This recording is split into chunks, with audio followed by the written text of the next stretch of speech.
si Bamba Yakuba savait là, il n'allait jamais convoquer Damana Picasse. Damana Picasse est en train de tout déballer. Il est en train de casser tous les papos. Il a fait conférence de presse aujourd'hui. Il a dit, qu'il a été libéré hier là. Aujourd'hui, il a fait conférence de presse. Il est en train de tout déballer. Et ce qui s'est passé lors des élections de 2010. Bamba Yakuba là, s'il savait, jamais de la vie il allait porter plainte contre Damana Picasse.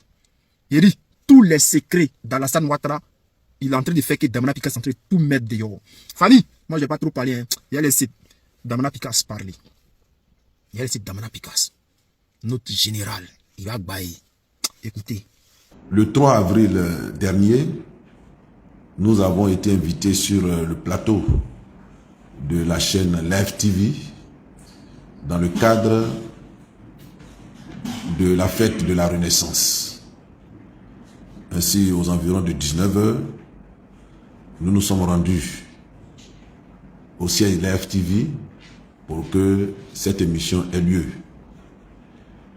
Et au cours de cette émission, des préoccupations nous ont été posées, notamment sur les événements de 2010. Et nous nous sommes évertués à donner les explications concernant ce qui s'est passé réellement en 2010. Il faut dire que ce n'est pas la première fois que nous tenons ce genre de propos. Nous avons été toujours constants depuis 2010-2011 sur les explications que nous donnons. C'est pourquoi nous avons été surpris, vraiment surpris, que ce soit maintenant, en 2025, alors que le débat a eu lieu vraiment en abondance. Nous avons été surpris que ce soit maintenant que M. Bamba Yakuba se sente diffamé. Et donc, suite à cette émission-là, il a déposé une plainte devant le procureur, une plainte en diffamation, disant que nous l'avons accusé de faux et les propos que nous avons tenus tendent à le livrer à la vindicte populaire et exposerait sa famille. Et c'est pourquoi nous avons été donc convoqués manu militari, parce qu'on n'a eu que 24 heures, nous avons été convoqués manu militari à la préfecture de police, à la direction des enquêtes générales. Effectivement, nous nous sommes rendus à cette convocation, malgré le délai très court qui nous a été donné.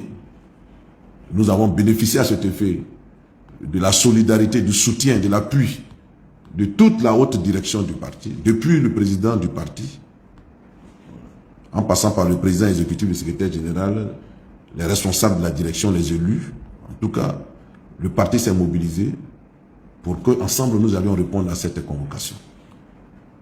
Et nous sommes allés et on nous a demandé notre version des faits. Ce que je voulais dire concernant ces faits, c'est qu'il n'a nullement été question de diffamation. Nous avons expliqué ce qui s'est passé. Et ce qui s'est passé est simple.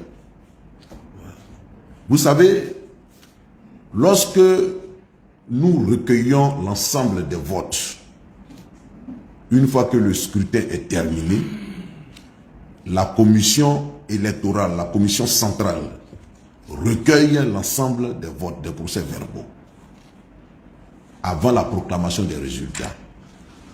Mais nous avons un mode opératoire que nous nous sommes librement fixés et qui doit régir le processus de proclamation des résultats.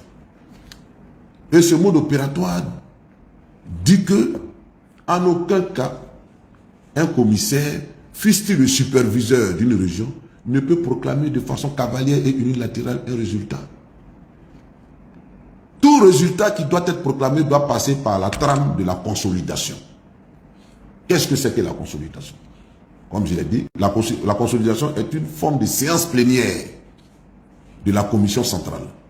L'ensemble des 31 commissaires se réunissent donc et analysent les résultats. L'analyse consiste simplement à veiller à la conformité des chiffres qu'on annonce, je veux dire quoi? Veiller à la conformité du nombre de votants, du nombre d'inscrits avec le nombre de votants, du nombre de suffrages exprimés à l'endroit de chaque candidat, des bulletins nuls, des bulletins blancs, voilà, avec le suffrage exprimé. De veiller à ce que les procès-verbaux ont été régulièrement signés par les représentants des candidats. Si cela n'a pas été fait, il faut le motiver. Voilà. De veiller aussi à ce que les élections se soient déroulées dans un environnement sécuritaire, paisible, voilà, dans le but de garantir l'intégrité et la sincérité du scrutin. Voilà. Donc, une fois que ça s'est fait, une fois que le débat a lieu sur ces faits-là, il y a un minimum de consensus qui se dégage. Et à partir du moment où le consensus est dégagé, le secrétariat, voilà, saisit le procès verbal, en distribue le procès verbal des résultats, en distribue copie à chaque commissaire, dont le porte-parole de la CEI, en l'occurrence en 2010, M. Bamba Yacouba, a charge pour lui d'aller les proclamer. Voilà. Voilà un peu le principe, si je peux le résumer ici. Mais qu'est-ce qui s'est passé dans les faits? Dans les faits, c'est que dès la clôture du scrutin, alors même que l'ensemble des commissaires n'avaient pas encore regagné le siège de la CEI pour participer à la plénière et donc à la consolidation, les résultats de la diaspora ont afflué. La diaspora, comme vous le savez, sont les élections qui ont lieu en dehors du territoire ivoirien. Et Bamba Yacouba a réceptionné tous les résultats de la diaspora.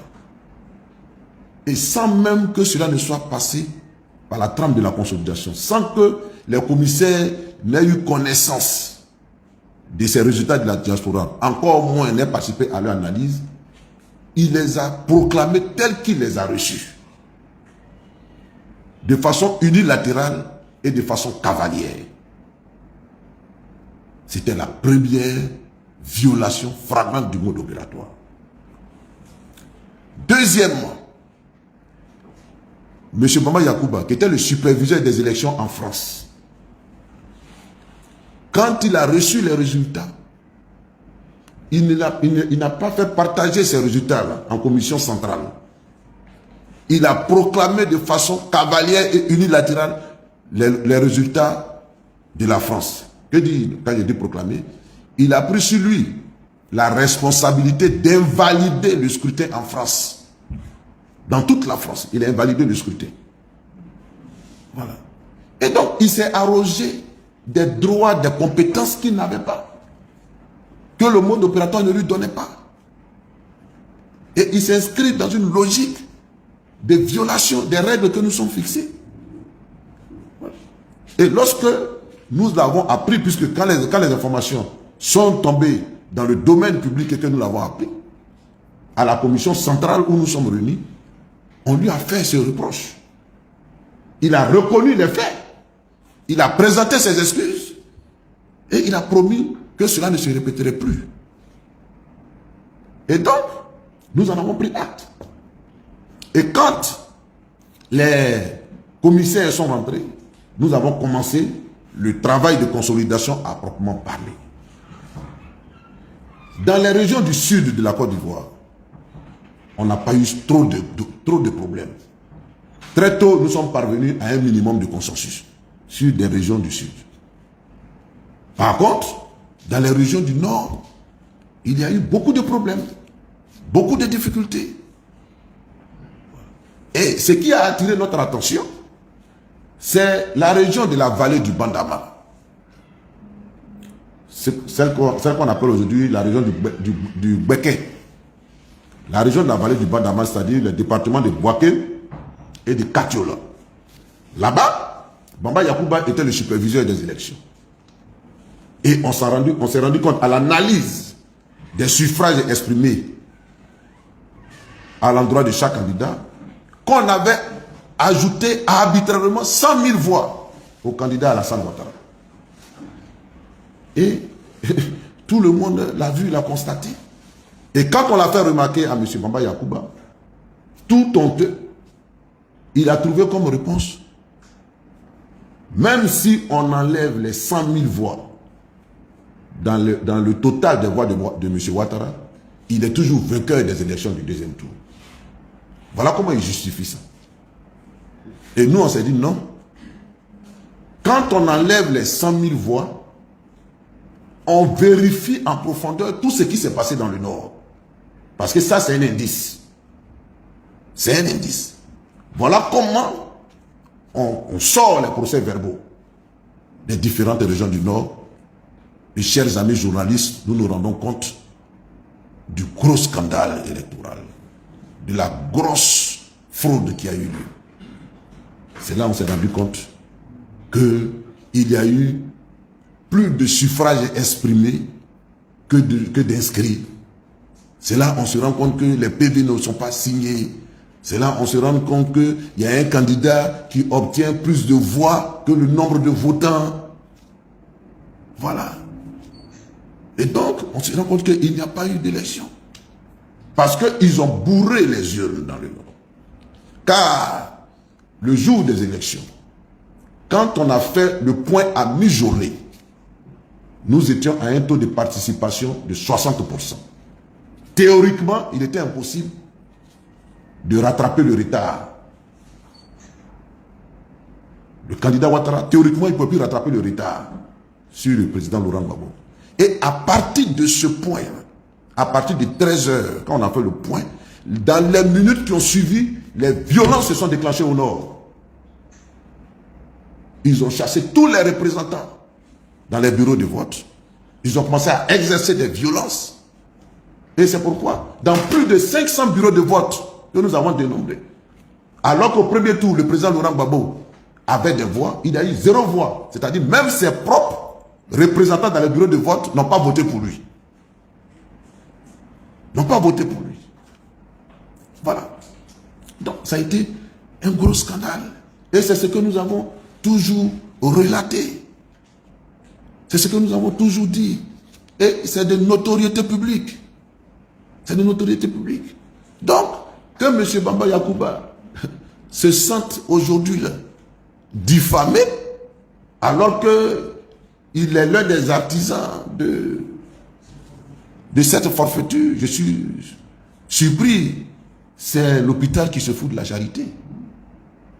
Oui. Il ne faut pas qu'il se fasse passer pour la victime. Il ne faut pas qu'il se fasse passer pour la victime. Donc, en tout cas, nous avons donné notre part de vérité.